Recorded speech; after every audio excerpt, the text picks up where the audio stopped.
Assalamualaikum warahmatullahi wabarakatuh. Apa kabar semua anak soleh solehah? Semoga kita semua selalu dalam lindungan Allah Subhanahu wa Ta'ala. Harus semangat ya, menjaga kesehatan walaupun belajar di rumah ya, harus tetap semangat ya. Sebelum belajar, marilah kita berdoa terlebih dahulu. Bismillahirrahmanirrahim. Rabbi zidni ilma warzuqni fahma. Amin ya rabbal alamin. Pembelajaran kali ini mari membaca Quran surat Al-Maidah ayat 2 untuk kelas 6 semester 2 tingkat sekolah dasar. Ayo kita membaca surat Al-Maidah ayat 2. A'udzu billahi minasy syaithanir rajim. Bismillahirrahmanirrahim.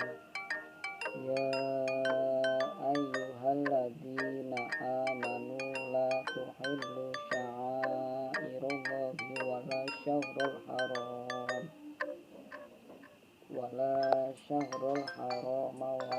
hadiya walal qalaid wala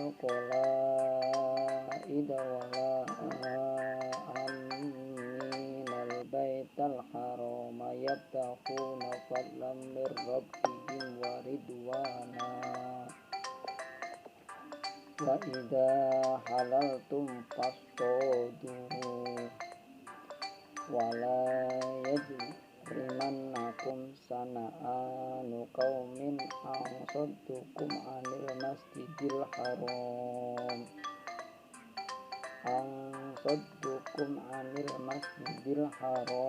an ta'badu wa ta'awanu 'alal birri wat taqwa wa la ta'awanu 'alal ismi wal 'udwan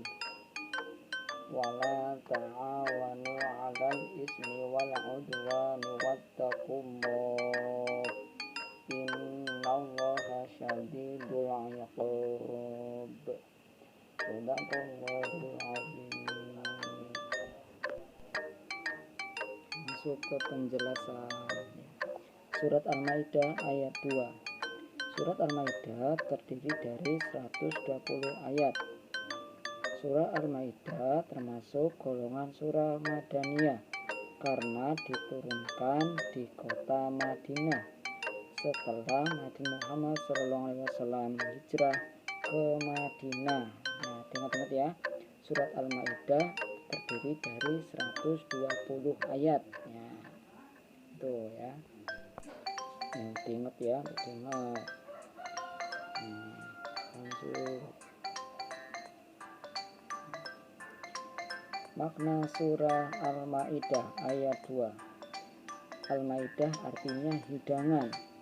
Surat tersebut dinamakan surah Al-Maidah karena ada kaitannya dengan Nabi Isa alaihissalam dan pengikutnya.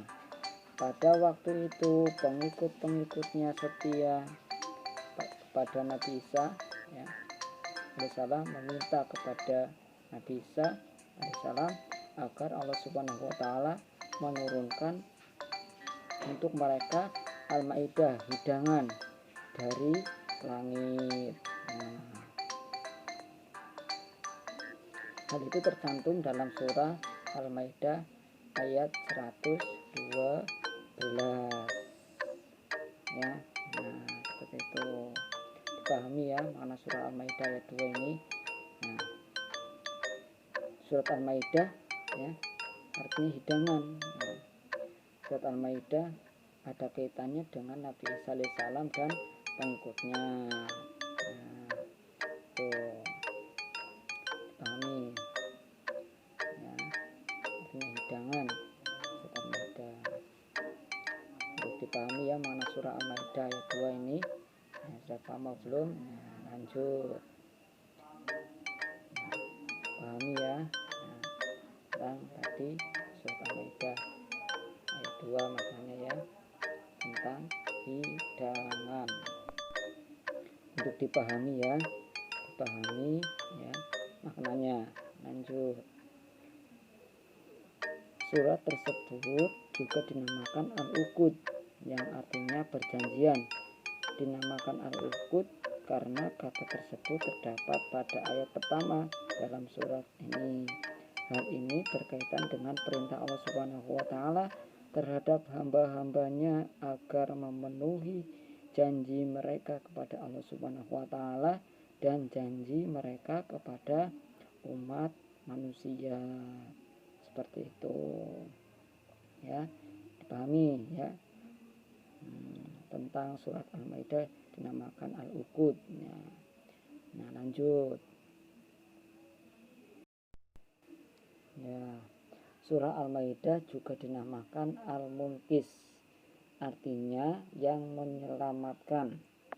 Dinamakan demikian, dinamakan Al-Munqis karena akhir surat ini ya, mengandung kisah tentang Nabi Isa alaihissalam sebagai penyelamat pengikut-pengikut setianya dari azab Allah Subhanahu wa Ta'ala.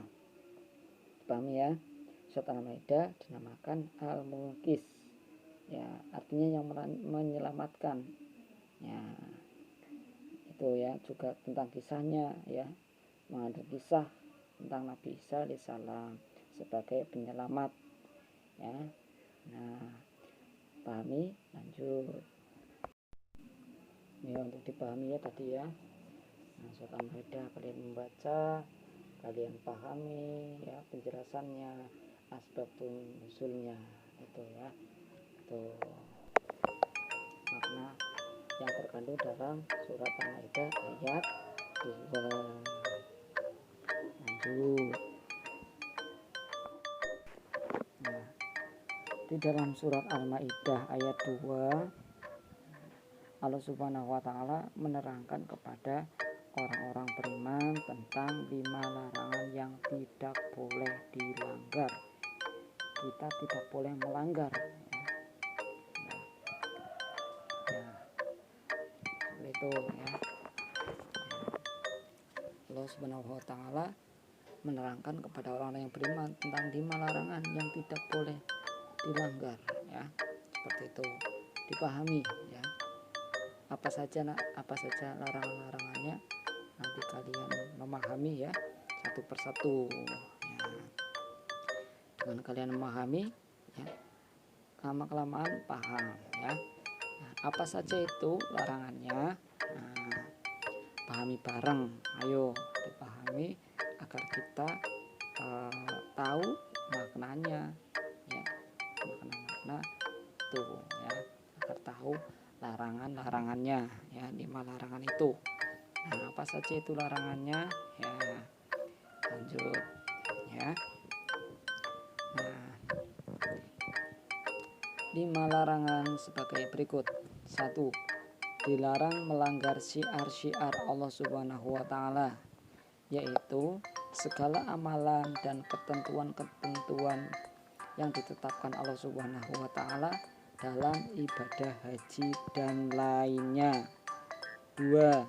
Dilarang melanggar kehormatan bulan haram, yaitu bulan Dzulqa'dah, bulan Dzulhijjah, bulan Muharram, dan bulan Rajab. Dilarang pada bulan tersebut adalah ya, berperang ya, kecuali berperang membela diri kita ketika diserang musuh ya. Kalau misalnya ada teman kita misalnya melukai kita ya boleh membela diri kita, seperti itu ya. Itu namanya. Nah, nomor 1 itu dilarang melanggar syiar-syiar Allah Subhanahu wa Ta'ala. Nah, itu segala amal dan ketentuan yang ditetapkan Allah dalam ibadah haji dan lainnya. Nah, jadi kita ya tidak boleh ya, misalnya alim ulama ya, para tokoh agama akan mensiarkan ya agamanya, kita tidak boleh melarang mereka, kita tidak boleh membenci mereka di dalam berdakwah. Tidak boleh memberhentikan mereka untuk berdakwah. Misalnya ada pengajian, kita tidak boleh melarang ya, karena itu syiar-syiar Allah Subhanahu wa taala yang harus disiarkan ya. Misalnya di ibadah haji, kita tidak boleh memberhentikan ibadah haji ya. Mau haji, ada yang mencoba memberhentikan haji, tidak boleh sebenarnya ya, sangat tidak boleh ya. Seperti itu. Lanjut, nomor 3, dilarang mengganggu hewan hadyu atau hewan kurban seperti onta, lembu, kambing, dan domba. Nah, misalnya unta, lembu, kambing, dan domba sudah dicatat untuk kurban, kita tidak boleh melekai hewan itu. Kita tidak boleh misalnya anak-anak ya menyabet hewan kurban itu, kambingnya disabet, tidak boleh. 4, dilarang mengganggu kalaid atau hewan kurban yang sudah diberi tanda, yaitu seperti itu ya, kita tidak boleh mengganggu, tidak boleh melukai. Lanjut, dilarang mengganggu orang yang mengunjungi Baitullah atau Ka'bah ya, dilarang mengunjungi ya, dilarang mengganggu orang yang mengunjungi Baitullah atau Ka'bah karena mereka mencari karunia dan keridhaan Allah Subhanahu wa taala. Kita tidak boleh mengganggu orang-orang yang akan pergi haji, akan pergi ke Ka'bah untuk menunaikan ibadah haji, karena orang-orang yang beribadah haji itu mencari keridhaan Allah ya, untuk mencari karunia Allah, untuk memohon ampun kepada Allah dengan mendatangi haji ya, untuk agar lebih dekat kepada Allah ya kan, seperti itu. Juga untuk menyempurnakan rukun Islam ya, seperti itu. Lanjut, nah, di dalam surah Al-Madinah, di dalam surat Al-Maidah ayat 2, Allah Subhanahu wa taala juga menerangkan tentang perintah yang harus dilakukan oleh orang-orang yang beriman. Di antara perintah tersebut sebagai berikut. 1, perintah untuk hidup saling menolong dalam kebaikan dan ketakwaan.